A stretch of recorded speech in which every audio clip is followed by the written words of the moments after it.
This is a test of the Boundary Park alert system.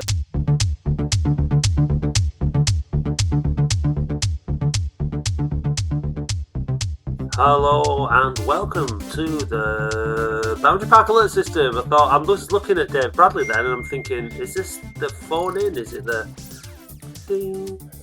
Somebody's at the front desk. It was my sex alarm. Yeah, you do cause alarm whenever you refer to sex, Dave. So yeah, no Andy this week. Andy is I don't know where he is, but he's not here. The quality of recording you're supposed to be listening to of my voice is like this. Unfortunately, for some unknown reason, this microphone deselected and the computer microphone is used instead. I apologise for the poor quality sound and hope that this does not spoil your enjoyment of this week's Boundary Park Alert System podcast. So we've got swollen Dave Bradley. Hello. Got a bad knee, haven't you? Got a bad knee, haven't you, Dave? I have. Yeah. You okay though? Yeah, it's all right. Yeah, just about. I'm okay. I had to watch the game from home yesterday. Yeah, so your movement's restricted, isn't it? Yeah, it's frustrating. So yeah, it's just one of those things. Just rest, ice, and getting my wife to run around and do everything for me. So yeah, pretty good. Pretty good, yeah. Nice one. Right, well, we've got a fan guest, a debutant, who we will introduce in the traditional way. Well, there's Dave's alarm going off again, being chased by the police in his wheelchair down the street. Breaking the law. Fan guest, what was your first game? Well, I was thinking about this. It was definitely around. I reckon about 14, because I remember being obsessively into The Who at the time. So I reckon it's about 88, 89. But I do remember definitely I was at what one great memory I've got from the past is when we played Wolves away, when Ian Marshall scored a hat-trick. I think it was the opening day of the season. Yeah. When Molineux had three stands, and glorious day, beautiful weather, excited for the season. Like I say, I think it was the first game of the season, and I went on the coach with a couple of mates, and so I was definitely at that one. But I was at Boundary Park probably, I reckon around 88, 89. I can't remember a specific team. No, that kind of ballpark era. So what's your favourite Latics related memory then? There's so many. No, I'm joking. But yeah, no. Well, there's definitely two. I mean, I was in the Chaddy end when we won the title with the penalty and on the pitch there. So obviously that's got to go in. But when I was 14, I was very fortunate enough to be a ball boy at Wembley when we played in the Little Cup final, because I played for Oldham Town team. I was captain of Oldham Town team. So we had the opportunity, along with the Nottingham Forest town team, to do the ball boying duty. So I was stood behind the goal at the Latics end. So an amazing memory. Wow, fantastic. And is your first favourite Latics player from that era then? Yeah, I mean, obviously there's some great players then, but my favourite were Neil Adams. I used to love Neil Adams, thought he was brilliant. Getting down the wing and that. Yeah, but there were some amazing players we had, weren't there, back then? I mean, I talked to a lad who I teach guitar to, and you forget, how big we were at one point. And some of these young kids now are just, they've not known anything, have they, like that? And it's you kind of have to check yourself, Yeah, right. And can you give us a little known fact about yourself? I was an apprentice at the club in 1992 to 1994. Ooh. Yeah, nice one. So there were some musical clues in there. So, fan guest, who are you? Matthew Berry, aka Buzzer. Yeah, aka my musical partner in Spiked Island and Oasis. It is indeed, Matthew. Yes, I saw you. And actually, us getting together musically was a result of Latics, wasn't it? Back in the Abdallah era, the 5-5 game against Forest Green, you were in the fan bar and I was in the fan bar, and I was going around doing interviews for the pod, and I was like, bloody hell, Yeah. We'd not seen each other for about 25 years, had we, or something like that? And yeah, that was it. That was a chance meeting, and now not only are we musical partners, you wrote the Latics Mind theme. I did indeed, yes, sir, I did, and now I've got you together as well. My best composition is yet to come. I'm waiting still for your vocals, Sexy Dave's vocals, and yours for the rebranded phoning show, which is a masterpiece, Matt. Yeah, I know, but you're giving away trade secrets here, Matt. I know. Sorry, I forgot. Well, we do have something very exciting lined up for next year for the phoning, and yeah, as always, Matt, you're the first person I call if I need some musical magic. So yeah, you also wrote and composed and produced the Buy Me a Coffee jazz jingle. Yeah, not wrong with that. Absolutely. So welcome to the show, Matt. Cheers. Thank you. Yeah, welcome, mate. Right, Apprentice, 1992 to 1994. Who was the worst pro? Come on. Yeah, spill the beans. Oh, God. Statute of limitations has well passed by now. You can say whatever. Just say whatever. What's the worst prank that they did on you? Who was the worst one? Oh, God. Well, I'm going to have to be careful here because it's a different world now. Just do it. No. I mean, listen. I mean, it was it was character building. It was hard. I mean, you got a rollicking daily in them days. I mean, if you know Billy Ermson, who was in charge of our A team, U team, he was a fiery character, but it got results at the end of the day, and some great players when I was there. I mean, lads, you'll probably remember Richard Graham, Paul Rickers, John Eyre. They were in the They were in the year above me. Carl Sarant was in my year, class of '92, and he went on to do good things. But yeah, I mean, it was a day to day of getting kit ready and cleaning, and then you did your own training and stuff. Who were you boot boy for? Ian Marshall and Andy Barlow. Did they tip you well at Christmas? Yeah, they did. Ian Marshall did. I mean, Ian was a great character. I'll give you a quick story that within the first week, my mates, if they listen to this, they'll go, "Oh my God, he's telling these stories again." But yeah, within the first week, I was in the boot room, and I'd love to go back in. You have to get me inside Latics again. I'd love a little wander around, but yeah, you go down the steps into the boot room, and within the first week, I was in there with a couple of lads, and I was cleaning Ian's boots, and the door opened and the light just dimmed because he was a big figure, and he was looking down, and he just, in his broad Scouse accent, he said, "Which one of yous is my apprentice?" And I just looked up and I said, "It's me." And he just said, "If them boots are never clean or that kit's ever late," he said, "I'll do you." And he shut the door. And I just sat and I just looked around, and the rest of the lads were laughing and stuff. And yeah, but no, he was a great guy. And I mean, you're in with the very best, aren't you? So it's part of your hierarchy, really.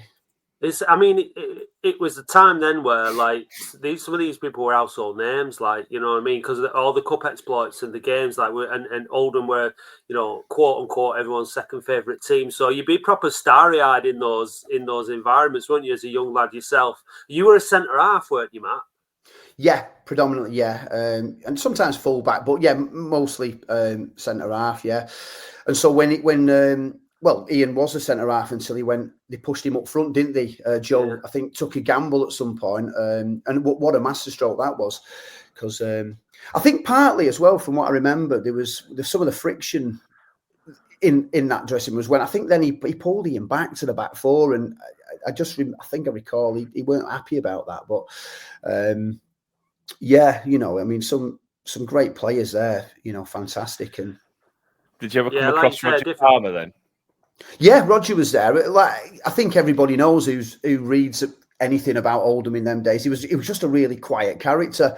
Darren were telling, when we did that gig, Matt, the other week at Madlow, Darren were telling me something about Roger. I can't quite recall, but he was one of them. Just he just really, he was there. But some of them were quite boisterous, if you like, in them environments. But Roger, from what I remember, he was quite a quiet. He wouldn't have come in. He wouldn't have come in and threatened you on your first day as an apprentice. Like Ian Marshall did anyway. No. When we drew them straws out, the lads went. I pulled Ian out of the hat, and they went. "Oh my! I feel sorry for you, mate." And I was like, "Why?" They said, "You'll find out." But no, he was great. Ian, he was a great guy. So anyway, that was 30 years ago. Yeah, flashback to now. Yeah, you are. Your footballing days are behind you. You're in your musical prime, but not in your footballing prime. Latics aren't in their footballing prime either. A lot has changed in that time. But I said to Dave a couple of weeks ago, like at 7 points, I said I'd be happy with 7 points. If we beat Eastleigh, get a point against Rochdale, and beat Halifax, I think that'd be happy. And that's exactly what's happened. Dave, you were not happy. When did you hold your spaces? Was it after Tamworth when we got a point down there? Yeah. It was a culmination of Dagenham and Redbridge, Boston, and Tamworth, and it was just. Yeah. So we had that bad little run, didn't we, of not really putting performances and getting points. Well, we just played one up front. That's what we did, and now lo and behold, you sign a striker like Cian Harrott, who's got energy, who's got pace. He's under 30. He's well under 30, and he has a bit about him. But the club were obviously trying to sign a striker for a while, and I mean we have to thank Pete Wild, who's an Oldham fan at Fleetwood, for helping to get somebody who looks like a decent signing over the line. I'm sure he would have been happy to help boost the Latics forward line, and Norwood's come back into the team. So all of a sudden we've gone from having one striker on the bench to and not having many options to having something completely different, and it worked really well yesterday, didn't it, Dave? Harrott and Norwood up front. Yeah, just a lot of energy. They worked off. They ran the lines. They were doing a lot of diagonal runs, and I think it's giving Caprice that outlet now to actually bomb forward and play to somebody who's going to get into the space. Because to be fair, Fondop has been tired and he's been overrun and he's been overworked for the last God knows how long, and he was exhausted. And look what happens when he comes on as a sub, impact sub, scores. And it's just that confidence again for Fondop who comes on. Conlon has been a massive revelation since coming back. He seems to just lead that team on and off the pitch. Roy alluded to it, he leads them out for the warm-up. He ensures that all the players clap the fans. He's just a natural leader, and he's just, with Rossiter beside him and Pett, it's a good combination, isn't it? And if Lundstrom can't get him the team, it's definitely showing something, isn't it, that how good they're playing. Matt, you missed Fondop's goal last night, didn't you? Because you had to leave the game a bit early. But what did you make of yesterday's performance against Halifax? Yeah, I thought it looked all right. Like you just said there, I think I like the look of Norwood and Harrott up front. He's got a bit about him, I think, Cian Harrott, and he's pacey and he's a big lad, like you say. And he's. I thought they look good, but I do agree as well. I think Fondop just does need a break either way, But we looked busy and energised really as well, so chasing things down. So I thought it was good, and it's a great result. I mean, because they're up in the mix as well, aren't they? So, but I had to leave early. So unfortunately, I missed Big Mike's goal. So I'll catch it on the highlights. But I thought it was good. Cracking diving header from a corner. Fantastic ball. It was a fantastic ball. It was from Pett, and I just said to Adam, who stands next to me, I was like, in the last 10 minutes, I thought Pett was looking tired, and I thought he wasn't winning tackles in that last 10 minutes. And I said I would have brought Lundstrom on for the last 10 just to give a bit more energy, get a few more tackles in. But then he goes and floats that corner in, and Fondop gets the header. So, what do I know? But I think we've got to give a shout out to Dale Harris, the commercial manager, for getting Nando's to sponsor man of the match, because that definitely got a shift out of Norwood yesterday. There's no question about that. He put a proper shift in. He worked really, really hard. He was chasing everything down. He did full 90 minutes for the first time in months, and I was really pleased to have him back. I thought, like you said, him and Harrott. Norwood and Harrott both have a similar kind of movement, those arching runs trying to get in behind defenders. I think what we've got to do more is find them with the balls, for them to run onto, which I don't think we managed to do as well as maybe we could have done yesterday, because Halifax were shite yesterday. Let's be honest, like they were really, really poor. surprisingly bad, actually. I know they've not been on the best run. They got beat by Dagenham at home the other night, but they were really poor. So I would have liked us to have created more chances, more clear-cut chances, if I'm being critical. But at the end of the day, all I care about is results at this stage in the season. And like we've gone on a little bit of a run now, this last 3 games, and looking at the results and looking at the performances from the other teams in the division, it seems like it's apart from Barnet, it seems like a bit of a trend, really. I mean, Forest Green and York to a lesser extent, but pretty much everybody else seems to go on a bit of a run, a good run, pick up some points, and then drop off and have a bit of a bad run. And it seems like we're no different in that regard. It's the Saturday, Tuesday, isn't it? That's what it catches up with you. And I think. I'm not saying that the Saturday, Tuesday caught with us. No, it was bad tactical play by Mellon, and I thought that playing Fond up for that amount of games, for that amount of time was again. He didn't have any choice at the time, though, did he? He didn't have anybody else to play, did he? He's not going to play Waters up front on his own, is he? No, well, yeah, it's still there's still Reed on loan at Wilson, but we're not getting into that. No, I was just going to say about Ray. I mean, it's one thing we talk about on our Latics group. I mean, he goes away and he scores. I don't quite understand it, and if allegedly they're not as a good team as us. That's the thing as well. We don't sometimes seem to create these clear-cut chances, do we? Putting someone through one-on-one, it's strange, really. And I think Norwood. Now, I like Norwood. I don't mind a player with an attitude, and he looks like he's unhappy sometimes. But he is a class player, and you can't argue that. But I don't know whether we just provide the chances with the. I'm not a football statistics. Tactical man, but. I just wonder why sometimes we don't have that style of play where we put someone through one-on-one, or we carve open a defence. It's sort of few and far between, isn't it? Sometimes. I think this season, though, we've gone through it's been a bit of a.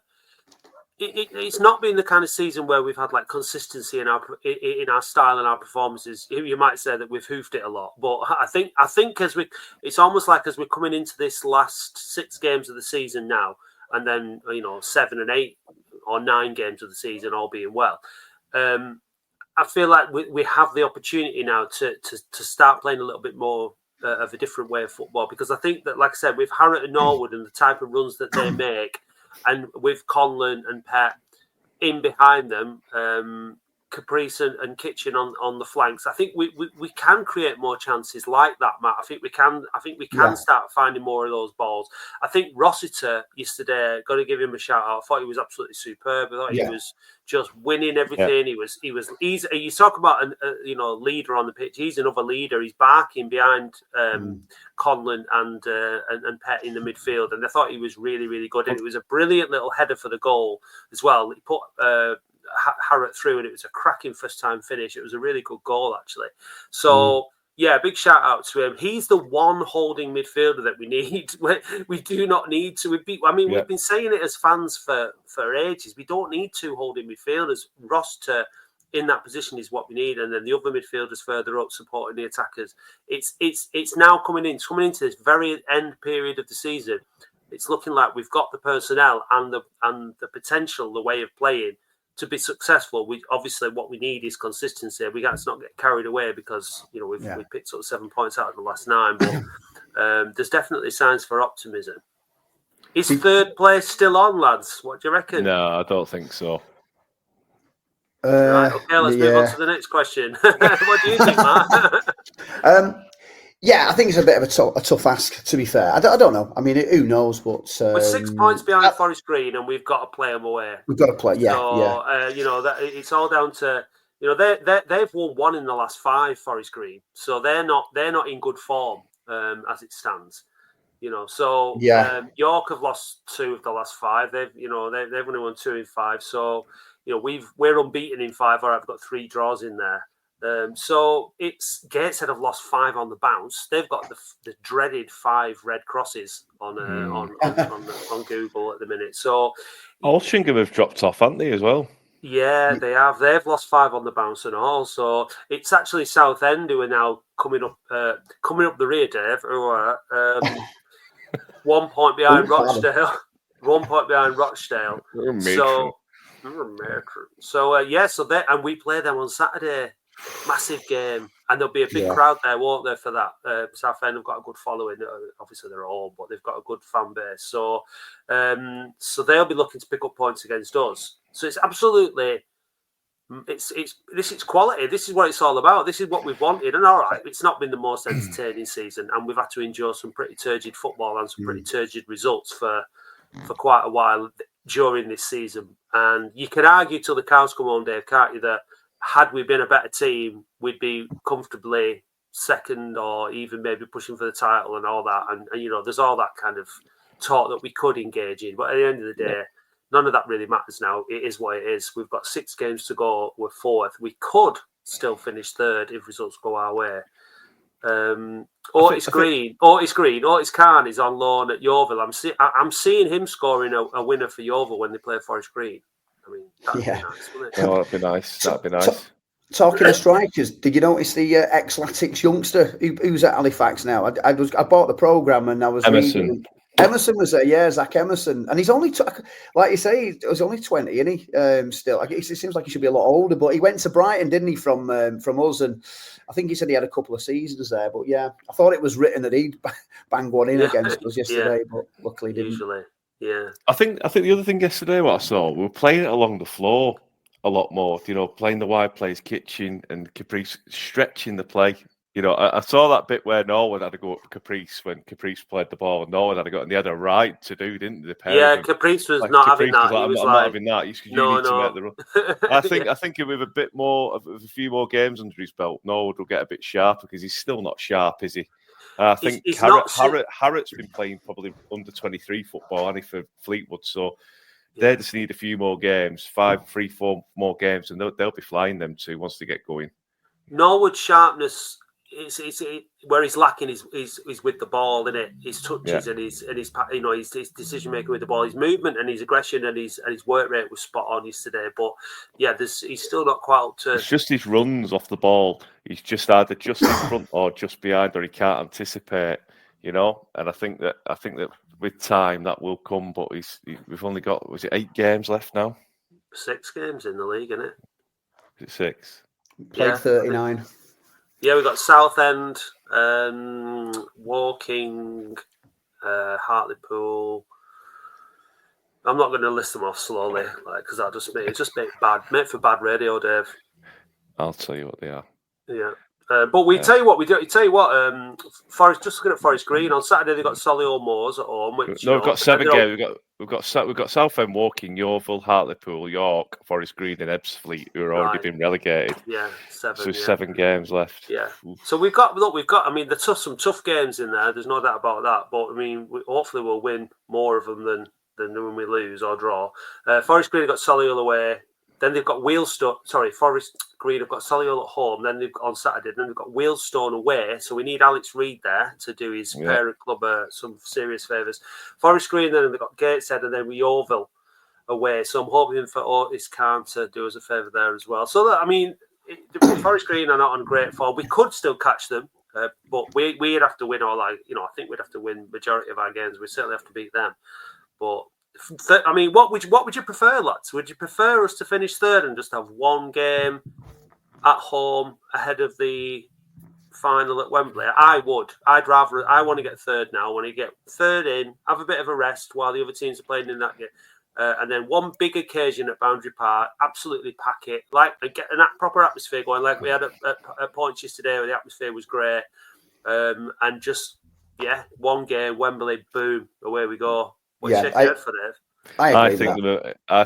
don't. If you look at the most of the teams who had that position at the Wembley gate, that extra game just builds up that fitness and that momentum. I think you just got to keep going. You know what I mean? Because you have a break anyway, and then you have a game, then it'll be a break, and then I just want the games to keep going. I think we like at York when it got postponed, and then.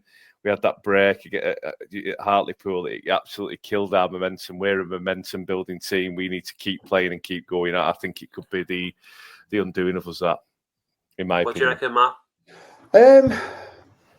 Well, yeah, it's a good point. I mean, but you've got an extra game to win, haven't you? But Plus, an extra break will give Norwood more time to get to Nando's and, you know, put that bulk on. He needs to shake these centre halves off. You know? Yeah. But I'd rather finish. I think I would rather finish third, get straight to that semi, and then that's my opinion. Totally. I mean, look, like in terms of like, you know, money spinners and stuff like that. Adam was standing next to you today. We had the realization that we'd have to actually pay for a ticket, like for the playoffs semi-final. Like, you know, it's not covered under our season ticket. But yeah, I mean, as a money spinner for a club, a home tie like that, a big home tie like that is what you want, because we should get 10,000 in there for that game easily, and you know, like some of the other places. I mean, the other grounds and stuff, the other teams, you know, they're not going to get anywhere near that. So look, statistically, if you've only got to win one game rather than two, you've got more chances of winning it, haven't you? What was the attendance yesterday? Because it was National League Football Day yesterday, wasn't it? 7,562. Right. Yeah, and just over 1,000 came from Halifax. So 1,300 came from Halifax, I think. Something like that. Piss poor, really. yeah, but they don't have great support though. They don't have great support at home, do they, Halifax? So I tell you what though, I think they all parked up near the Greyhound, because bloody hell, it was rammed up there yesterday. I generally get a spot, but I was right at the other end of the road. Do you have a nice pint at the Greyhound? Nice pint. I didn't go in. I just went straight to the match. Yeah. Right. Yeah. Right. Well, I mean, yesterday was it was good scenes at the end of the game. I enjoyed the camaraderie and everything else. Let's have a listen to Mickey Mellon and see how he was feeling at the end of yesterday's clash against Halifax. Don't listen to the noise. Dave Bradley, you're the noise. No, I did I not say Tranmere next in the FA Cup? Correct. Did I not say play two up front and we'd win? Correct. Did I not say play it along the floor? Correct. It's absolute. Just don't listen to the noise. It's just porny, innit? Absolute porny. He never acknowledges that we play poorly when we play poorly. He only likes to acknowledge when we play well. You know what I mean? His self-reflection on certain areas of his management style has to be questioned. Are we playing one up front? We play one up front against Barnet, Mickey. No, it was a front three. It's absolute tosh. Absolute tosh. And it's just like, you know what I mean? I can't fault him for getting the result yesterday. I can't fault him for getting us in fourth. But it's just that self-awareness and the self-reflection. You've got to be honest and true to yourself. And I think that's one of the things that he's severely lacking as a coach, personally. But then again, people say he's protecting the players and he wants to keep morale up. But it just frustrates fans like Oldham, because we've heard it all before and we're desperate for success. And if we get in the playoffs, have I got confidence that we'll win under Mellon? I think he's got the experience to do so. Yeah, I do. But it just winds me up a bit. That's all. You know, you've got to have that. You've got to look at things in context, and I don't think he does. Matt, what do you think? Yeah, I mean, sometimes the football, like you said, is a hard watch. I mean, sometimes we could be a bit more gung-ho, I think. But who knows? I mean, what goes on behind the scenes? I don't know. I'm not one to, I just sit on the fence, I guess, because I don't know what. I mean, yeah, it's been hard to watch sometimes, the football. I was struggling to listen to that interview. It was just a bit echoey, whether it's because I'm through these computer speakers. But I have faith in him. It's a good season so far, isn't it? The football's been hard to watch sometimes, but look where we are. We've pulled, there's been some poor games, and but like I say, I think I agree with Dave there sometimes about, we could be a lot more attack minded, I guess, and not be so, but not fearful, but conservative. And I mean, I think that, that's exactly it. And I don't know, but I think it's becoming apparent. And from the previous, I mean, I think on social media, the bits that I heard that I go on, some of the Tranmere fans were saying this is his kind of way of doing things. But Yeah, I think he could be a bit more attack-minded. But again, look where we are. Do you think that football teams reflect their manager's personality quite a lot? Mickey Mellon is not what you would describe as like a big personality. He's not extravagant. He's not flamboyant. You know what I mean?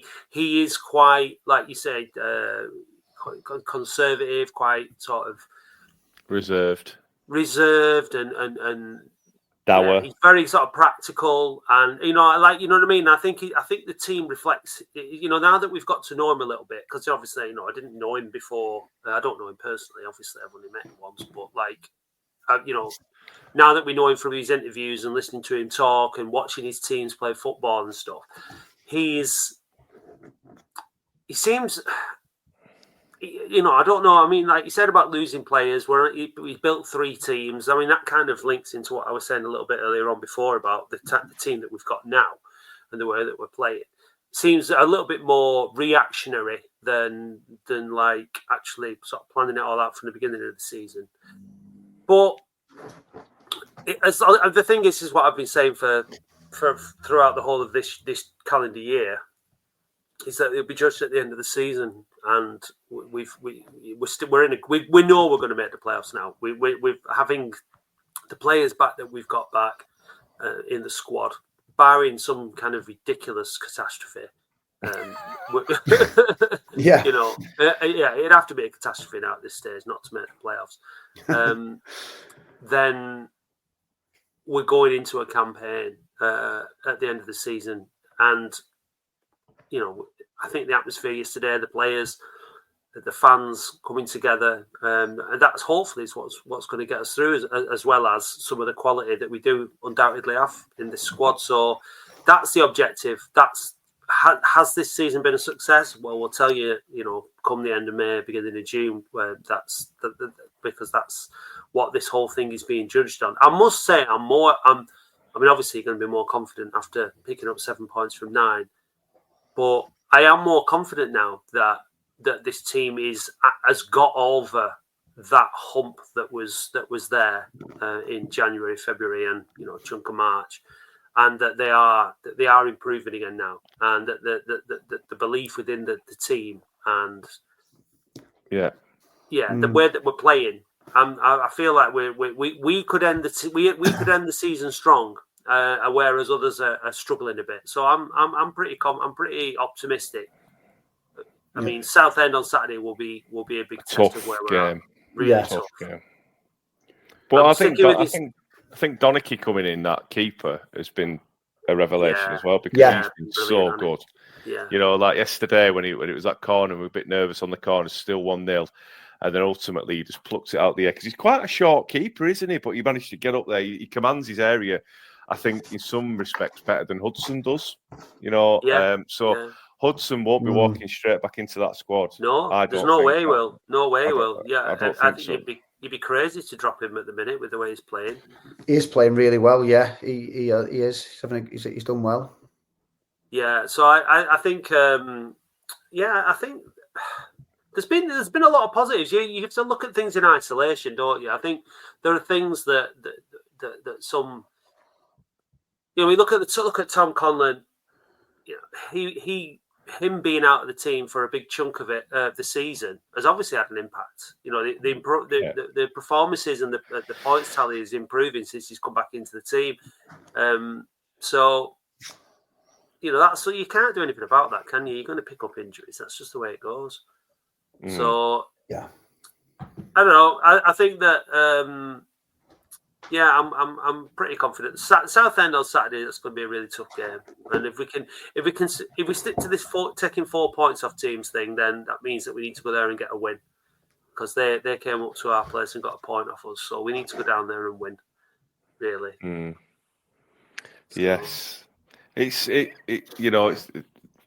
glad that we've sort of turned our form around a little bit now. It's always difficult in a derby with Rochdale, so you've got to write that one off a little bit, because it's quite a high-pressure game. It was an half-12 kickoff. Did we play well? Not really. But, could it have been a lot worse? We could have lost, couldn't we? So it's one of them, isn't it?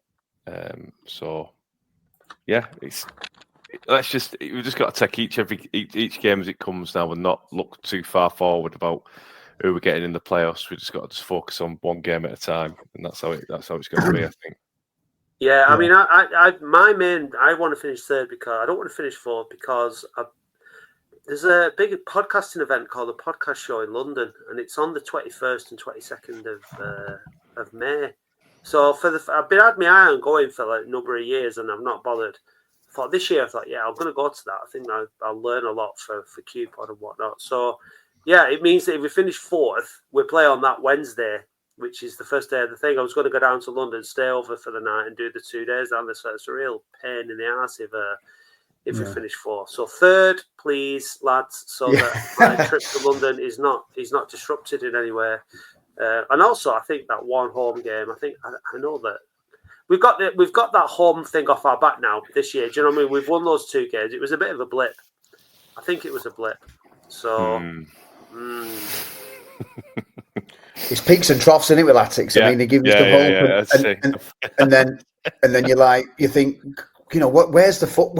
What happens like to the form in the last game? Aldershot won in 10 games. Oh, pissed that 3-0, 4-1, was it? Or something 3-1 loss. Like, that's the thing about being at home. Away, we've got a bit more of a chance, I think, but such is life. I just hope we're not going to be under too much pressure. If we get like a home tie. Yeah, that's my worry. A home tie, the pressure Kidderminster at home, it still haunts me that to this day. So yeah, but we're going to have to get over that. Aren't we? We're going to have to get over it because, like, if we're going to get promotions and we're going to become successful and we're going to, get the odd cup upset and stuff, we're going to have to do what we did yesterday, which is win in front of a good crowd. So we did. So like, I'm happy with that. Like, yeah, I'd much rather us be at home. I'd much rather. Honestly, I think like rather than going somewhere like bloody Altrincham or some crappy little ground with no atmosphere and it's like let's get Boundary Park packed and rocking, and spank whoever it is who comes up here and send them off with a tail between their legs. That's what I'm hoping for. So anyway, Should we play Latics Mind? I think we should. Yes. How do you usually get on, Matt? Oh well, I mean, sometimes just guesswork, and I get maybe one. I was saying to you last night, Matt. I think that I can't remember last week. It was either that there were 2 real random guesses that I got right. Every so often I'll know 1 or 2, but I have been up all night revising. And I've got was it Paddy? I've got Paddy on a satellite link up here, so I know I haven't. That's the way, of course. Yeah, no, I'll give it a shot, but well, listen. At the end of the day, you can always say, "Well, you wrote the theme tune." Can you just give us a "Do you know what you're on about"? Actually, do you know what you're on about, Matt Berry? Good luck on Latics Mind. Thank you.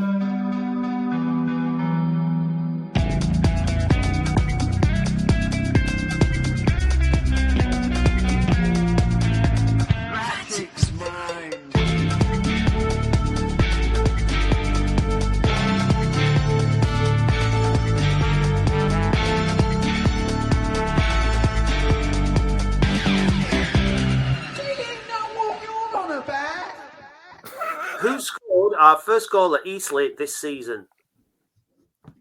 Mike Fondop. Incorrect. It was Charlie Raglan. Who did Latics loan from Coventry in August 2007? Terry Gibson. Incorrect. It was Stuart Giddings. Who scored Latics' goal at home to Aldershot this season?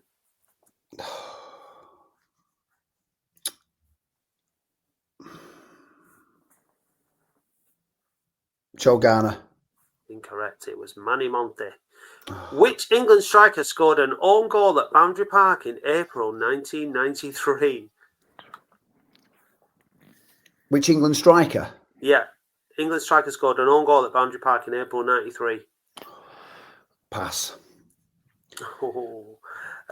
Which former Blackburn, Dundee United, and Motherwell defender did Latics sign in the summer of 2015, making just one appearance against Middlesbrough in the League Cup? Pass. Which centre-back did Latics initially sign on loan from Stoke on the morning of a 1-0 win over Sheffield Wednesday in January 2004?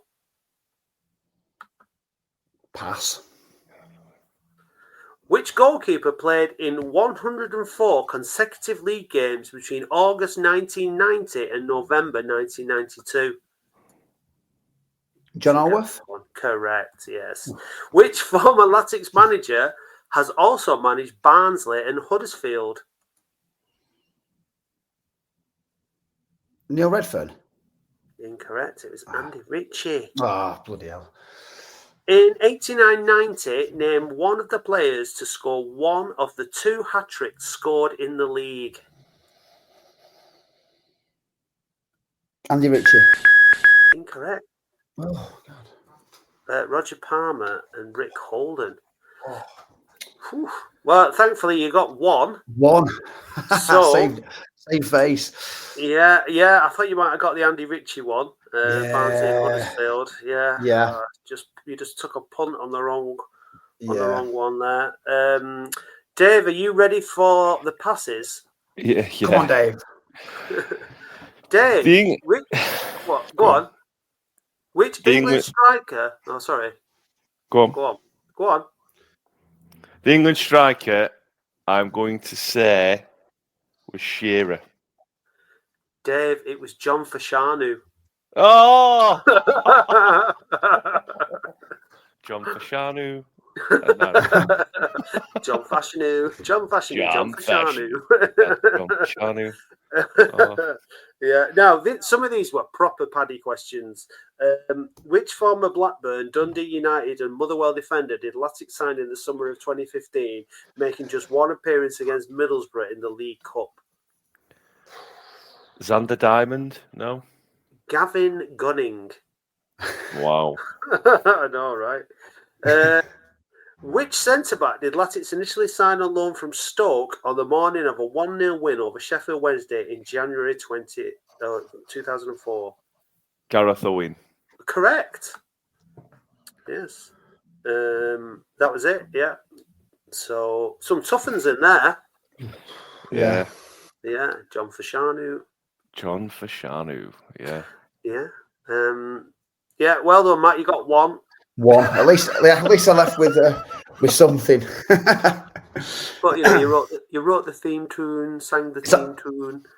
Is the theme tune worth 1 point? No. Oh, Dave's straight in there. No, but it's one. An ex-apprentice as well. What would Ian Marshall say? He'd roll at me, mate, with that. I'd have got a right bollocking. Yeah. Oh. So just not good enough. It's at this stage of the season, it's kind of hard now to it's mostly done, isn't it? It's just like you said, Dave, one game at a time. It's the old adage, the old cliche. Do you think there's any chance of Barnet slipping up? What? How can they even slip up? Have they not won the league already? Surely they're close. 22. It's still 22 points. It's still mathematically possible for us to go up. Automatically. We're on 66, aren't we? 8 to 20 points, yeah. Yeah, so we've got to win all our games, and Barnet have got to lose all theirs. Their fixtures are Gateshead away, Braintree away, Wealdstone at home, Eastleigh, Sutton, Aldershot, and Fylde. Yeah, they're not going to lose all the games, are they, Dave? Stranger things have happened, Matt. But yeah, third is definitely still on. It definitely is. York have got a tough run in as well. They've got Rochdale, Wealdstone, Fylde, Aldershot, Gateshead, us, Solihull, and Eastleigh. Oof. It's going to be one of those. It's going to be one of those down to the wire, isn't it? Really, I think.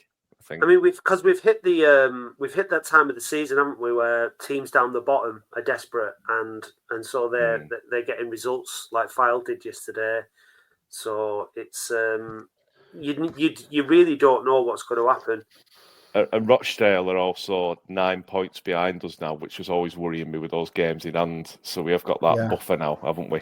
Because I was just worried that them scumbags had just, because I think they should be deducted points for the amount of home games that they've had postponed, because they have a lot more momentum going into the games towards the end of the season, don't they?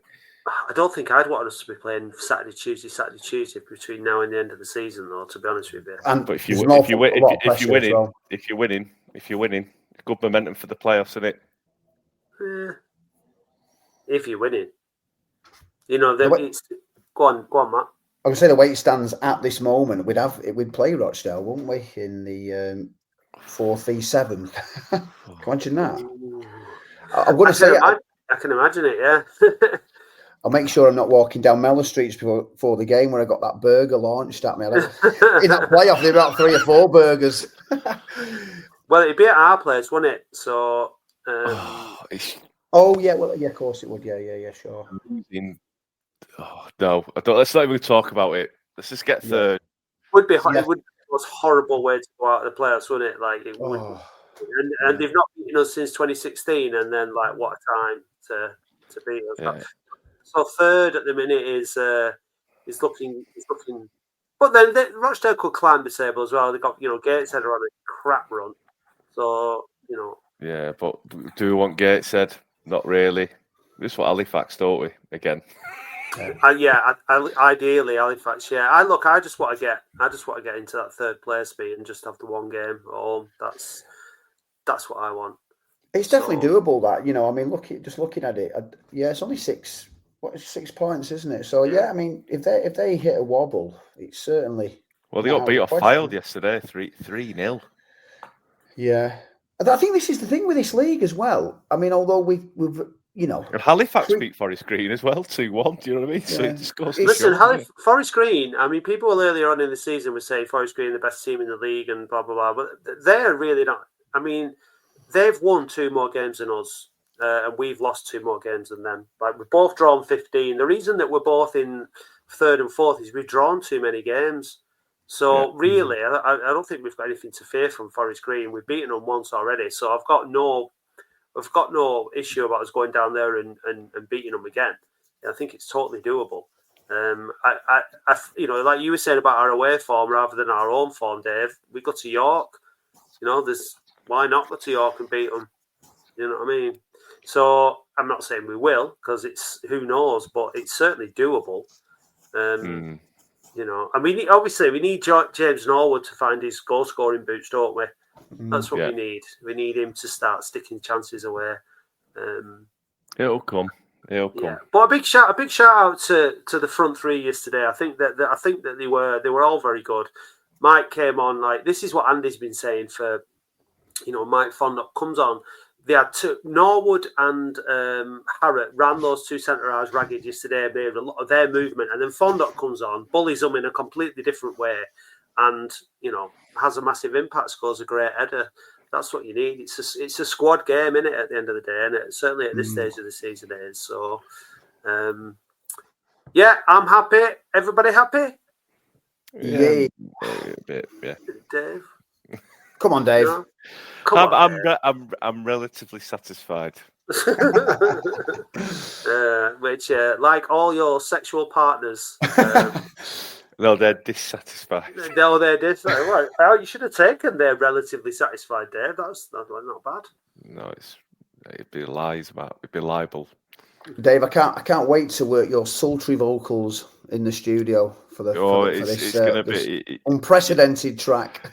Make sure you wear 2 pairs of underpants, Mike. Even so, the smooth baritone voice of Dave Bradley will get you very excited. Dave, you've done a lot of yawning through this episode. It's the tramadol and diazepam. The medication that you're on, and I'm not sleeping very well. So, what have you done again? Sorry, Dave. I bust my knee. I don't know. I can't lift my knee up. I can't lift my leg up. So it's a bad one. Yeah, it's all swollen, isn't it? My dad's just had a knee replacement. Oh, he's a lot older than you. He's a lot older than you, though, Dave. So don't worry. I was relatively satisfied. I was just depressed. Oh, can I just give a shout out as well, just to the England? Did anyone watch it on Friday? To the England, yeah. To England, they were outstanding. I thought Tuchel, really impressive. Very honest in his press conferences. High energy, playing it along the floor, fast passing. Oh, it's so refreshing to see them that utter. He did a job on Southgate, didn't he? He's rightly so.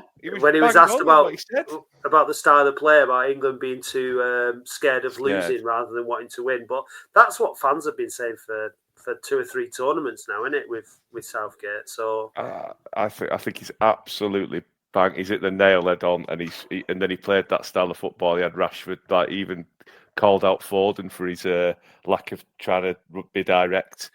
You know, he's not scared to upset people, is he? At all. No, I think I hope it's just a shame that he's got 18 months, because I would have loved to have seen him longer. But he might win the World Cup and think, I'm not going to get any better than this, and he'll go somewhere else. But he's a breath of fresh air for the international scene. Dead honest, and he won't take any shit off the FA either, I don't think. I mean, my takeaway from the game against Albania was, you know, you can have the best players in the country, and if a team is well organised, then it's really, really hard to break them down. And you know, like, that's the thing with England. When most teams that come to play against England, you know, they have to be well organised, and they have to have banks of players. So you have to go in and break them down. And even with the best players in the country, it can be really hard. So sometimes, you know, when Latics are playing a well-organised side at Boundary Park and we can't break them down, yeah, it's frustrating, but like, the best of the best struggle against a well-organised side as well. So I think take a bit of heart from that, Latics fans. You know, we're in the National League, and we're not, you know, we don't have Harry Kane and Marcus Rashford. And we've got Mike Fondop. We've got Mike Fondop and well, James that's it. Norwood. That's a positive. It's no, it's a positive. Die for the shirt. But yeah, exactly. But we've got players that are passionate about it and do want to take this club out of this division. And yeah, I think we are on the up now this season. I don't think this season has peaked, and that's encouraging. Yeah. Will it peak at Wembley? Let's hope so. Let's hope so. Oh, as I said, I won't be able to cope. No, you won't. Yeah, honestly, I don't want you anywhere near me at Wembley, Dave. Whatever. You just. I'll be sat with the Rothwells, mate. You will, yeah. Yeah, okay, that's fine. They can deal with you. Absolutely. But I'm sure. Yeah, I mean, yesterday actually against Halifax, when it started getting, when we were keeping an eye on the other scores, and it was only 1-0. I was nervous yesterday because we had to win. We had to win, didn't we?